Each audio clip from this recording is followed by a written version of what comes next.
Hey guys, welcome back. So now let's move to how to add external libraries, which is not provided to you by C# by default. So what we do for that is we go to dependencies, we do a right click here and add manage NuGet packages.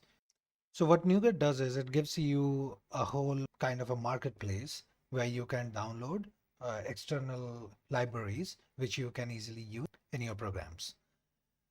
So this is full of Microsoft hosted libraries, which are not part of C# by default. And also there are third-party libraries. And even you can upload something into NuGet. If you have built a library which you feel like others can use, you can upload them as well. So what you can do is you can search for a particular library here. Say, for example, if I want to install something called entity framework, right? So you write entity, it will give you the entity framework, right? So this entity framework is used to access database from your programs. Anyways, we are not going there.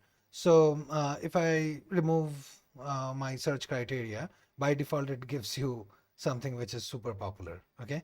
So this Newtonsoft JSON is a library by which you can convert your objects to JSON format. You can have objects represented in form of an XML.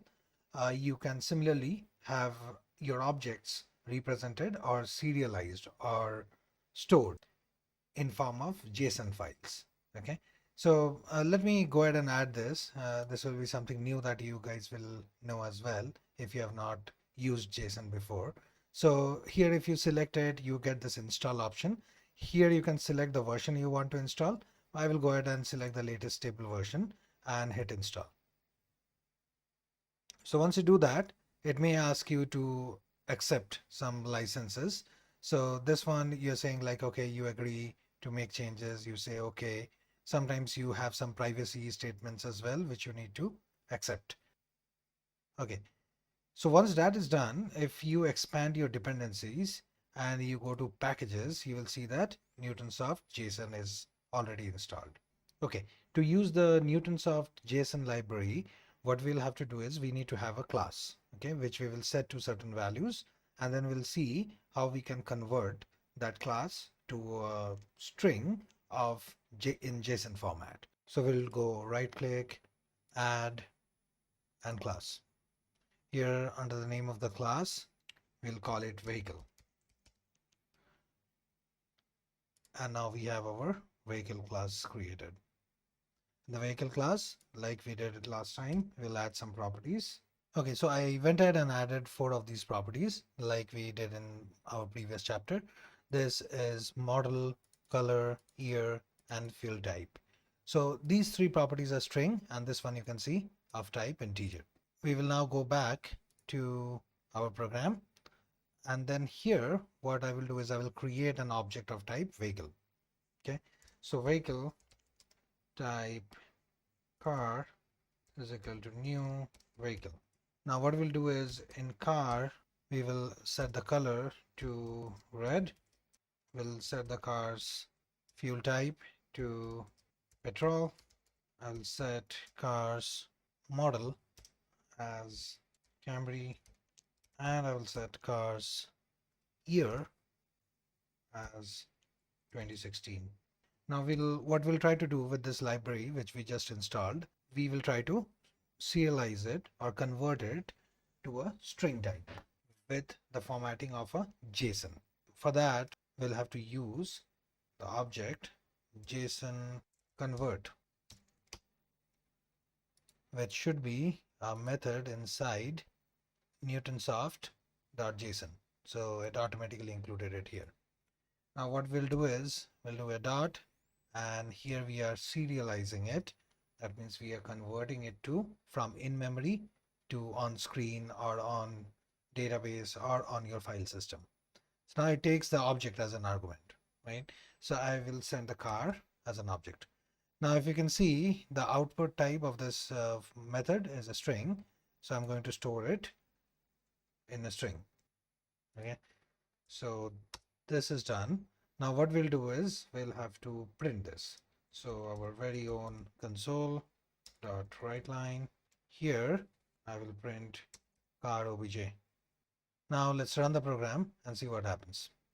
Okay, So as you can see here, this is our object, whatever we set, and this is called a JSON format. In JSON format, what we do is we have a key value pair. So the key is nothing but the property name of that object, and value is the value of that property. So we had 4 properties: model and the value as Camry, color as red, year as 2016, fuel type as petrol. So what happened here is, as you can see, instead of me printing these individually, we used this library, which was not part of C Sharp's default library. We imported it using NuGet, and then we used it to actually write it on your screen. We could have also written it to a file and then later on retrieve it and load it into memory again. So this is how you actually store data from your program. So here we are not going to that detail to store it into the file system, but it's just a couple of lines. We'll get to that later on. Okay, so now enough of using built-in libraries and external libraries. What if I create a library of my own, right? So that would be fantastic, and so that I can use it in multiple projects that I have been working on or I will be working in future. So say what we'll do here is we'll create another project which will be of type of a library. So project of type libraries, instead of generating an exe file, it generates a DLL file. So DLL files are actually libraries. So if you look into this JSON soft that we just installed, this one, if you see the path here, if you go to this path, go here, you will see that there is a DLL file here. So here what we'll do is we'll try to create our own project and we'll try to make a simple calculator, and we'll see how we can use it in 2 different projects without writing the same set of code in both places.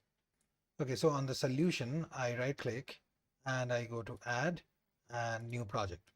Here the difference would be, instead of creating a console application, what we will do is we will create a library. So if you come down here, you will see a class library. Okay, so I will select that and hit next, and I will call calculator. Okay, now here I hit next, .NET 5.0, and I hit create. So now the project is created. Now these were all, whatever projects we had so far was executable projects, right? Now if you go to right click and go to properties, you will see the output type here is a class library.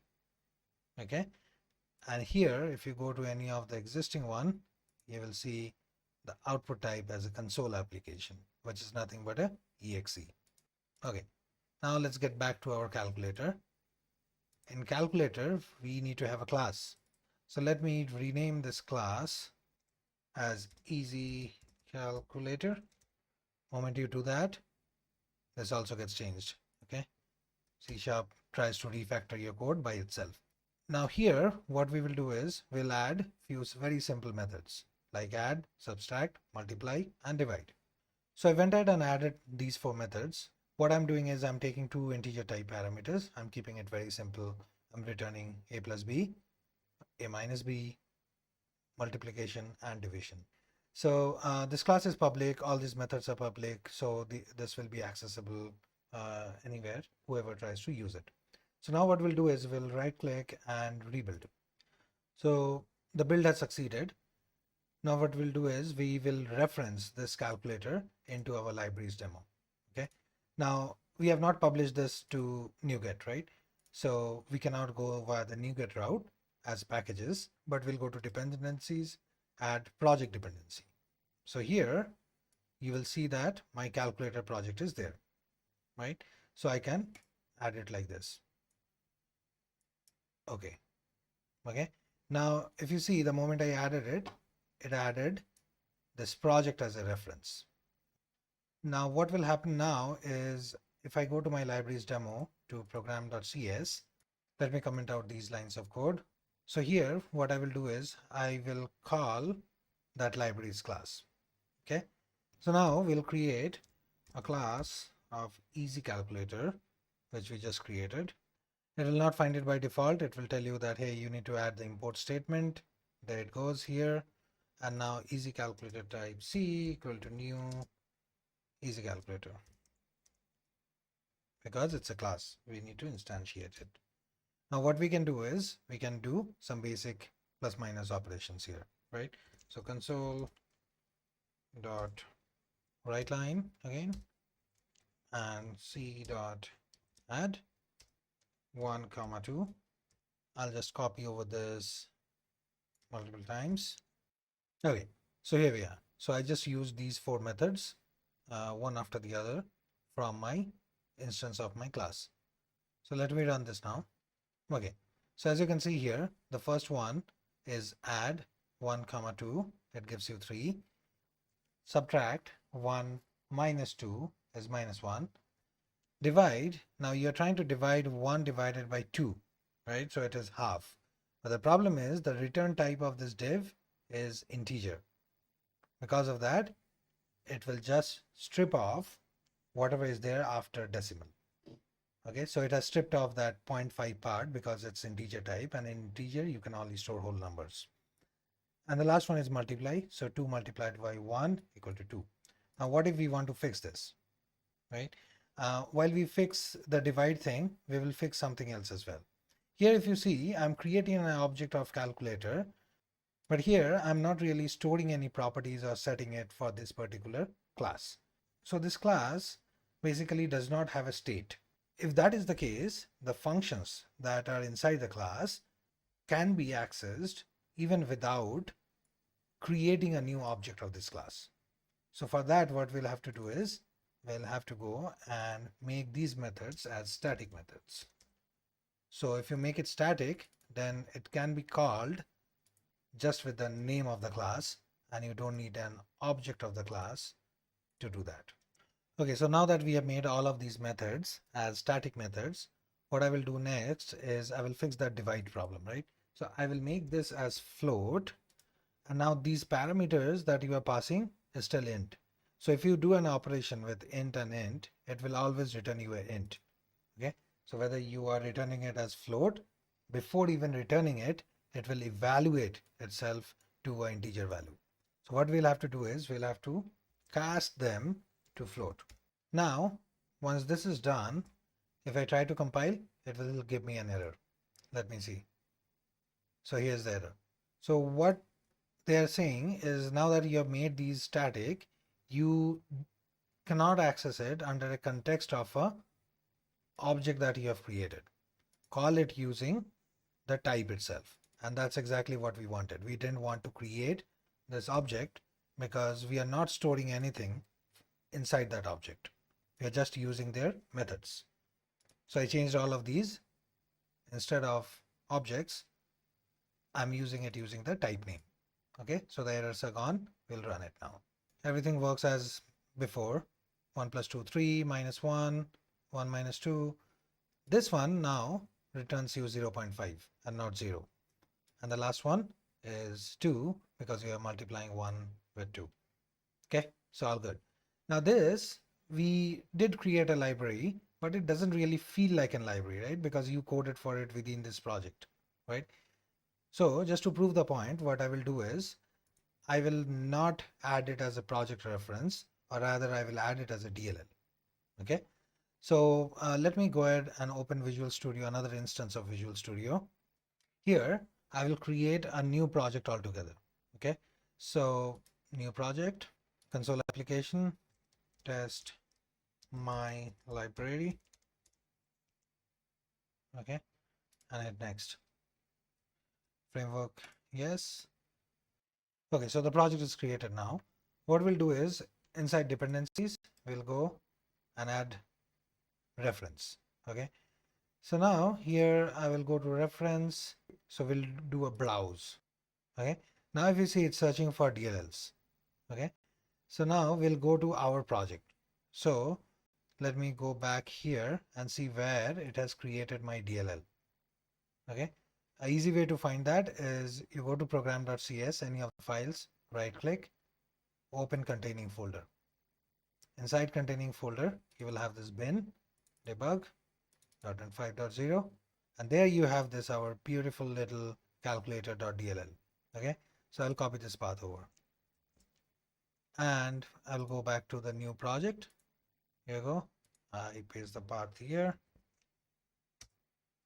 Okay, now this is our DLL. I will refer this DLL and then I hit OK.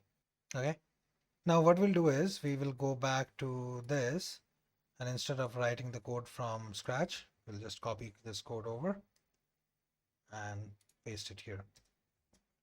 To prove the point that nothing is getting called from this particular project, what I will do is I'll just close this project. So I will just go ahead and fix the reference here using calculator. It gets added on the top and then I run it. So here you go. This is our old calculator values. They are coming correctly. The beauty of this is you don't know what code is inside. Of course, you have written it so you know. So think that you have written a very complex library which you don't want others to like tweak around with, or they don't need to know about the code, right? They just want to use it. So instead of giving the whole project, you just give them the DLL file. So this is the beauty of it. Ability to use libraries. You can do modular programming. You can code for something and store it and use it in your later projects. This is very, very important. You need to understand this, how this works, because at work, this will be a very, very common feature that you will use. You'll build frameworks which will have DLLs, and you will use those in multiple projects so that you don't end up rewriting the code again and again. So this DLL file can be independently tested, and once it's tested, when you are using it in a future project, you don't need to test these functionalities anymore because that is already tested, right? That's the beauty of it. So that kind of concludes our discussion on using external libraries and your ability to create your own library. In the next video, we'll move on to learning some of the IDE features, which will be very useful for you before we get into some real programming. So see you in the next video, guys. Thank you.